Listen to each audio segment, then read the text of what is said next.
Welcome to Afros and Audio's Black History Month interview series. My name is Talib Jasir, founder and CEO of Afros and Audio Podcast Festival, the first two-day conference for and by Black independent podcast creatives and audio professionals. I'm excited to spotlight 28 outstanding indie podcast creatives who answer the call to be a part of this series. Today, my guest is Gerald Davis.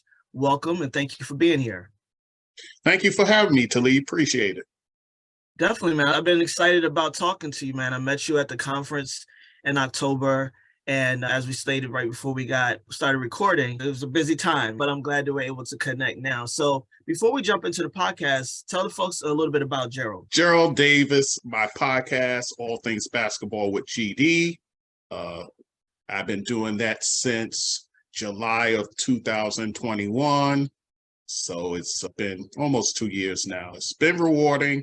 It's been great doing something that you're passionate about. It's been good. The feedback has been good. So just continuing to try and push out content that people like. It's a little original, edgy, maybe in some sort of ways, but yeah, just having fun with it. All right, man. Where are you from? I am from Harlem, USA, Harlem, New York, and New York City, but now I hail in Queens. All right. I see your Knicks gear on. People don't wear Knicks gear unless they have a loyalty in New York. But I wanted people to make the connection. Yes, 40 years plus as a fan. All right. Yeah, my wife is also a Knicks fan, born and raised in Staten Island. It's a real thing. So you jump right into the podcast, which is great. Why basketball? That's where my passion is, really. When I first started, I launched two podcasts. One was basketball, the other was fantasy football, which is another passion of mine, but it was just too much. So I said, I'm either going to do one or the other. Basketball is what I grew up on. Basketball it is. So I just carried that and stayed with that. That's what's up, man. It's good to know, one, your limitations. And two, that there's a zone that you get to stay in and really perfect, especially when it's finding your voice and having a message that you do want to connect with audiences specifically. So that's great that you realized that kind of early on. I assume that you came out the gate with the two in 2020. Yes, I did. The season was just about to start, but I covered some other topics before the season got underway. So that kind of eased me into doing the full season and putting out content. All right, and why a bunch of different mediums in order to get your message out there and talk about your passion? Why podcasting for you? It's not a lot of voices like mine out there, especially, of course, being in Black space. Not a lot of voices there. And then also, there's a lot of re-education that a lot of people need as far as basketball, and I hope to bring that as well. There's a lot of guys from the old days that we forget about. I like to shine a light on them while I talk about the guys of today. So, in fact, next month, I'm going to have a Black History Month, so I got a few player spotlights I got lined up. So we'll talk about that later, I guess. Yeah, that's awesome, man. I actually have a podcast that I produced called the Turnaround Podcast, and it is based on a friend of mine who his name is Stuart Squirt Holly, and he's an international basketball player, played in the ABA and that sort of thing. And it's a biopic, so it's like completely his story. So that's what's up, man. And I love that. As soon as I saw what you focus on and his knowledge and experience with basketball, when you are a basketball fan, and when you grew up with it and you're passionate about it, whether it's playing or watching, you can tell the folks that watch it and just know what's on the screen, and the folks who got it in their heart and their head, and they'll tell you about all the inductees and the different and how all of them are important. And one of the things that he says a lot is that being in the ABA and International Basketball League, but never the NBA, that don't ever tell him that he's not a professional basketball player. And so when it comes to the folks that you bring on, you do interviews with folks? I have not yet. Okay. That's part of my goals, by the way. All right. That's what's up. So what's the format right now, and how did you choose it? Okay. My format is I do an intro, like what's the show's going to be about, and then I just get into the topics that I'm going to discuss. And sometimes it runs maybe a half hour. Sometimes it runs close to an hour, depending on what I'm talking about. Mostly I do like a recap of the week in the NBA all the different stories and so forth, injuries and things like that. So I'll cover all that. All the scoring that's going on. It's been crazy in the league this year with that. So I'll cover that as well. And the All-Star game is coming up. So I got 2 episodes that I'm going to push out today, talking about the starters and then my predictions for the reserves. Like I'll give a list of candidates and then I'll pick out the reserves I think that'll probably make it in. Last year I was close to right. So maybe this year I'll be all the way right. All right. Hopefully some of those FanDuel fans of the app are happy to listen to you. Yes. So talk to me about that, your audience. Did you go in knowing who you wanted to listen to the podcast and who you wanted to engage with?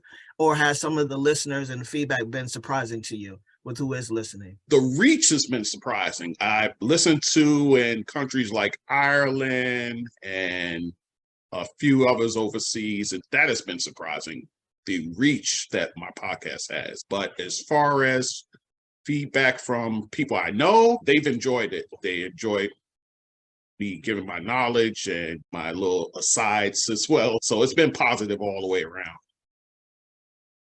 That's cool, man. So you had mentioned about some of the interviews that you have coming up. I feel like you mentioned that. Player spotlights, like Player spotlights. I've done it in the past where I spotlight a player. I've done Julius Erving.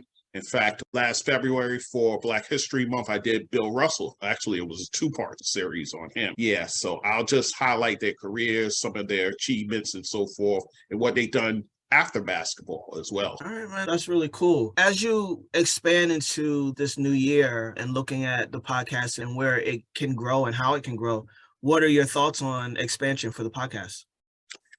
Yeah, that's what I want to do. I want to get the show a bit bigger. Of course, monetization is always at the top of the list, so of course. Just trying to get the word out. I just changed YouTube channels. So I had a channel already that had about 35,000 subscribers. So I just switched all my content and put it in that channel. And it's been great.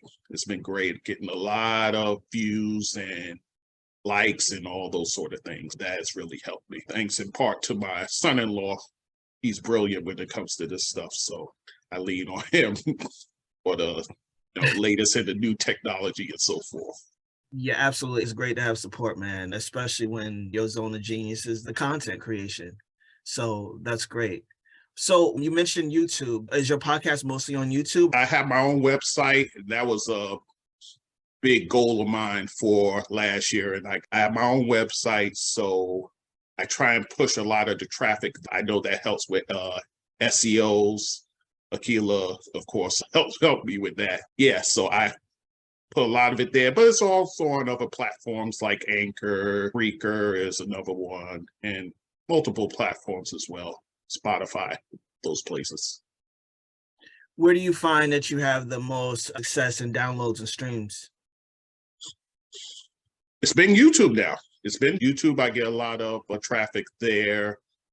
On the website, I'm still trying to figure out the statistics and all that as far as that goes, but it seems like people are going to the website. So that's been my aim, to push them towards the website. Maybe then I could, in the future, have some merchandising and those sort of things I could do from the website. Okay. I'm going to ask you a little bit more about like the vision. And so when it comes to the expansion of interviews and stuff like that, we got to put it out there, man. Who's your dream guest, if it's one particular or a few folks? What's that vision? Dream guest, of course, everybody would say LeBron James, obviously. But somebody like that, Steph Curry,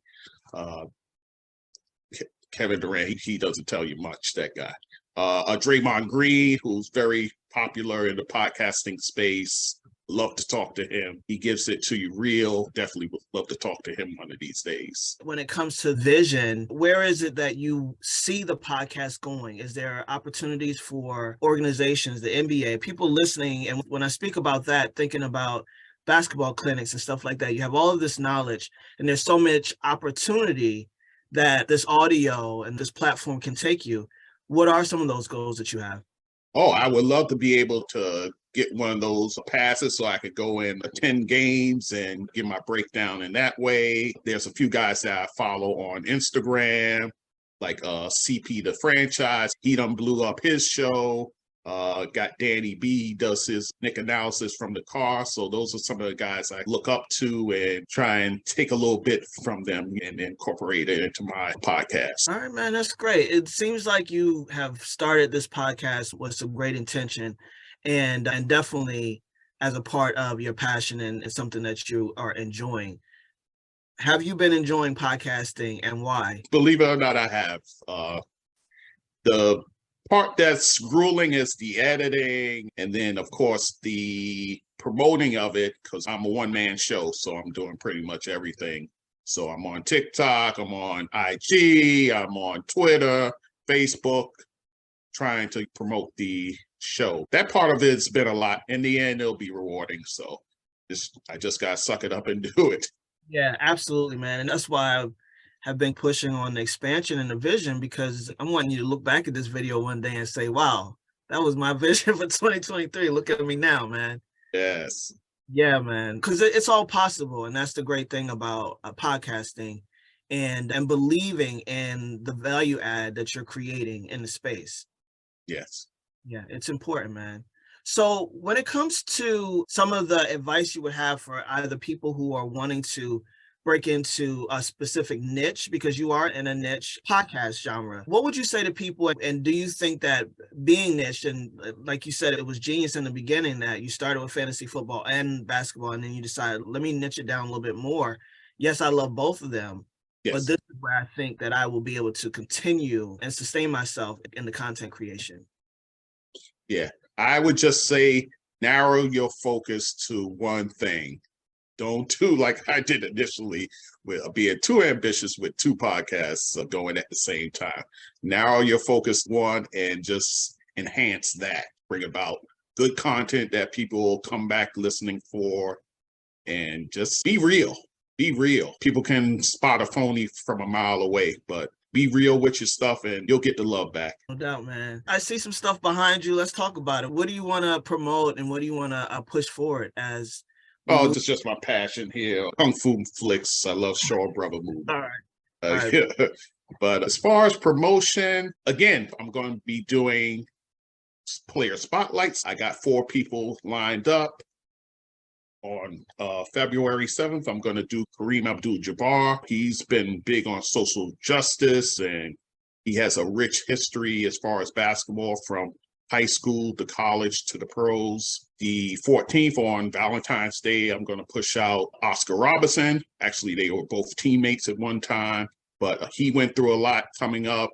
He came up in the 60s, and he went through a lot at high school. His team, in fact, won the state championship, but they wouldn't even give them a parade in the city because it was an all-black team. So he went through a lot.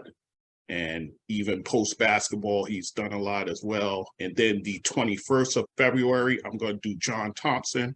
So when you're familiar with being in the Baltimore, Washington area, how big he's been for the Georgetown program and all that he's done.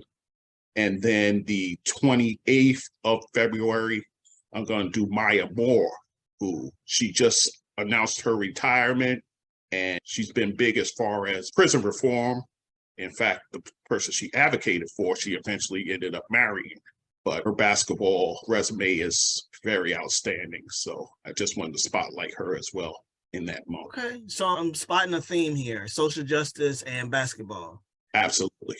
Yeah. So when people listen and tune into the podcast, what do you feel, and whether you feel like it is their biggest takeaway or what you want them to take away from your show?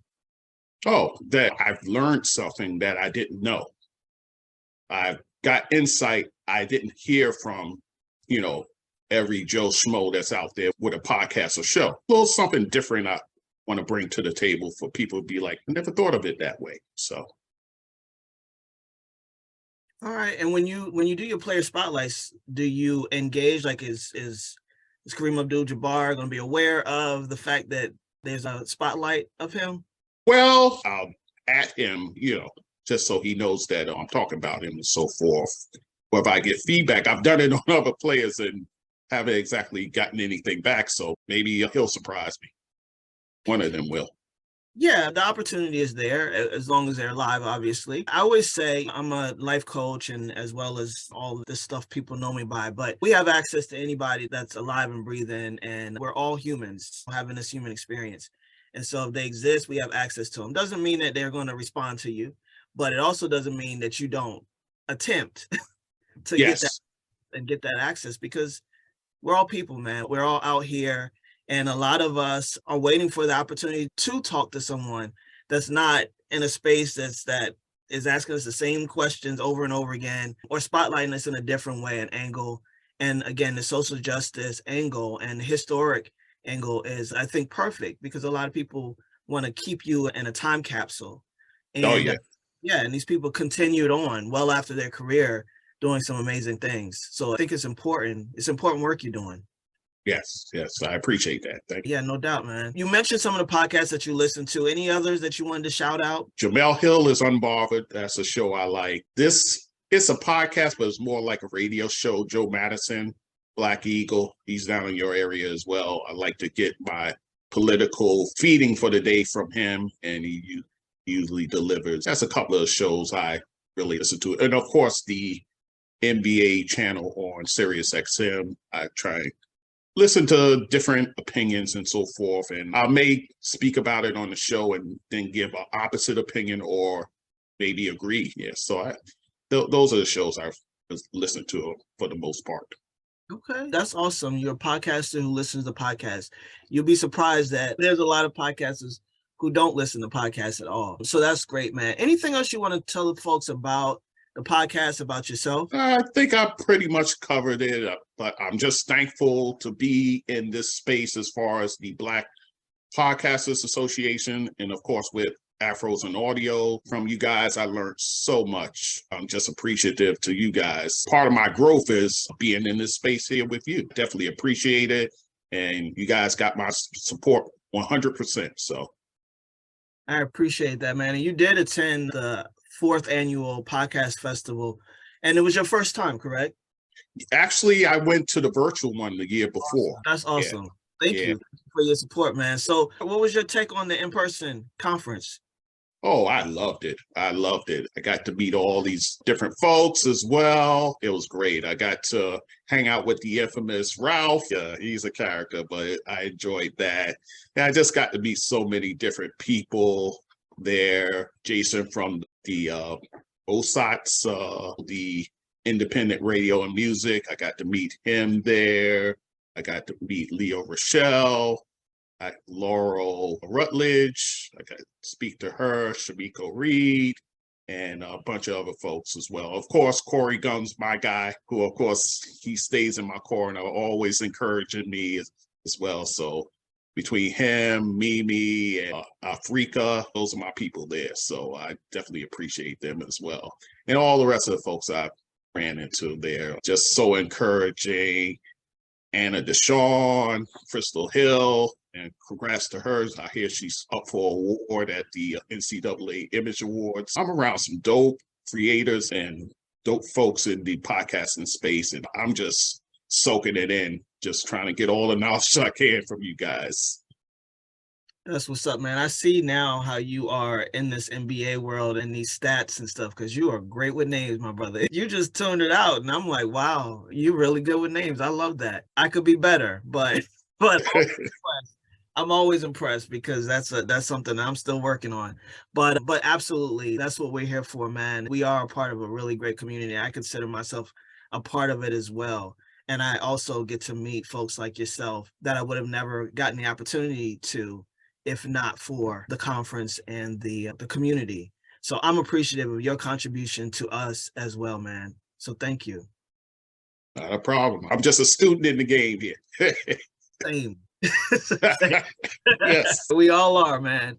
Until it's over, we stay learning, man. So again, I really appreciate you being a part of this conversation and our first interview series. I'm going to close this out unless there's anything else you wanted to give to the folks.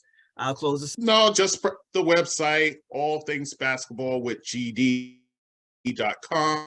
That's the official website. You go there, everything is listed there. Like I said, I got 2 episodes, should be on there before today is out. I thank you guys. I thank you for having the space to even promote my show here. Definitely appreciate the love and the support. Absolutely. So tell us your YouTube channel as well and the social media. YouTube channel is at All Things Basketball GD, and on Facebook, All Things Basketball with GD. You search that, you'll find my page there. IG, same there, All Things Basketball with GD. TikTok, I'm even on there, All Things Basketball GD. And then on Twitter, it's GD That Sport Dude. Thank you. I appreciate that. Y'all go check them out. All of that information will be in the description as well. And I'm going to close this out, man. Just hang tight for me, all right? Yep. I want to give a big thanks to our Afros in Audio and Black podcast community for supporting our commitment for community and collaboration. If you'd like to join the Black Podcast Association, the link will be in the description below. And if you want to join us at our 5th annual Afros in Audio Podcast Festival, visit bit.ly/AFAU FAQ, which will also be in the description. Follow us on all social media channels at Afros in Audio. And thanks again, Gerald, for being a part of Afros in Audio's first ever Black History Month interview series. I appreciate it, man. Thank you so much. Appreciate it, Talib.